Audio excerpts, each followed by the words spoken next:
વિશ્વકર્મા ભગવાન કી સ્મૃતિ છે કે આગળ આવેલા અતિથિનો આદર કરવો, સત્કાર કરવો. મંચ ઉપર જે વિરાજમાન મહેમાનો છે તે સર્વે મહેમાનોને સૌપ્રથમ નવાજવા છે કે રસમ સાવ જુદી, નિયમ સાવ નોખા, અમારે મન શબ્દો કંકુ ને ચોખા. તો આવા શબ્દ પુષ્પથી સ્વાગત કરવા માટે આ મહાસંમેલનનો કાર્યભાર અને ભોસડી જરા ખાંડ ઉપર પડી છે અને જેને રાત દિવસ જોયા સિવાય વિશ્વકર્મા વંશજની એકતામાં પોતાનું આખું ઉવારી નાખ્યું છે અને હું એમ કહું કે એમને ધોળા આવ્યા છે તો પણ કઈ ખોટું નથી એવા ગુણવંતભાઈ ગજ્જરને વિનંતી કરીશ આવે અને મહેમાનશ્રીઓનું શબ્દથી સ્વાગત પ્રવચન કરે. શ્રી ગુણવંતભાઈ ગજ્જર.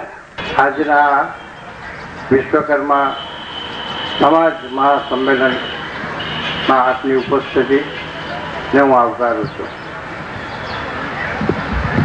આ મહાસંમેલનના વિચારધારાને એક સંગઠન, રાજકીય વિચારધારાને મજબૂત કરવાની દિશામાં આપણું આ કદમ છે. અમારી આ વિચારધારા તમારો સાથ અને સહકાર વગર સંપૂર્ણ થશે નહીં. આપ અત્યારે પધાર્યા છો, આપ સૌનું હું સ્વાગત કરું છું.